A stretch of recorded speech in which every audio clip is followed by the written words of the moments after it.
Hello bachcho, let's see this question. The distance between two parallel lines is 1 unit.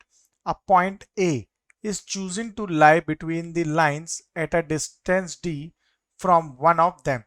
Triangle ABC is equilateral with B on one line and C on the other parallel lines.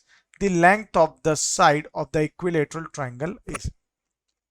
So first of all, we'll draw a figure over here according to the question. तो यहाँ पे ये हमारी दो parallel lines हैं।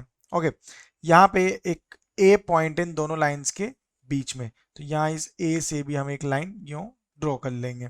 यहाँ पे एक इक्विलेटरल ट्रायंगल ड्रॉ होगा लाइक दिस, जो ए से ड्रॉ हो रहा है, और ये ए की जो डिस्टेंस होगी वो हमारी कितनी है, डी। तो ये बची हुई डिस्टेंस कितनी हो जाएगी, 1 माइनस डी, बिकॉज पूरे की डिस्टेंस कितनी है, 1। ओके, तो ये तीनों साइड्स हमारी जो है आपस में इक्वल होगी, यानी कि ये अगर ए के इक्वल है ये साइड, तो ये साइड भी ए होगी। यहाँ एक पॉइंट डी ले लेते हैं, ये एंगल हमारे इक्वल्स होंगे बिकॉज ये क्या है, एक इक्विलेटरल ट्राइंगल है। ये एंगल भी यहाँ से इक्वल आएंगे। अब आगे देखते हैं, यहाँ पे हम एंगल्स की बात करें अगर, तो साइड्स ऑफ इक्विलेटरल ट्राइंगल जो है हमारी, हमने ए ले ली। तो इस फिगर से ये फाइंड होता है कि जो ट्राइंगल्स, दो ट्राइंगल बनेंगे एसीडी और डीएबी। ठीक है, तो यहाँ पे दो तरह के ट्राइंगल बन रहे हैं, एसीडी और डीएबी। बिफोर दैट ये यहाँ पर हम पॉइंट्स मार्क कर लेते हैं, C E B F, D already marked है। तो ये हो जाएगा यहाँ से। अब एंगल अगर हम लें, ट्राइंगल लेता हूं मैं सबसे पहले, triangle A C D and triangle D A B. ठीक है, तो एंगल ए सी डी क्या हो गया, एंगल डी बी ए के बराबर, which is equal to 60, because ये क्या है, equilateral triangle. And A C equal to A B which is equal to A, और ए डी क्या है, एक कॉमन साइड है, ए डी इज कॉमन।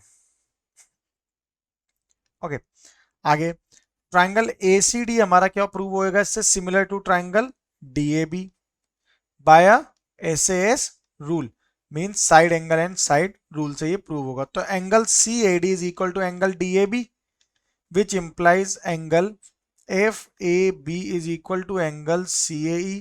सो यहां से जो tan ऑफ एंगल बनेगा FAB which is equal to tan of angle CAE। हमने दोनों एंगल में सिर्फ tan थीटा के यहाँ पे टर्म्स ले ली, तो ये हो जाएगा square root of A square minus D square upon D, which is equal to square root of A square minus 1 minus D whole square divided by sorry only 1 minus D,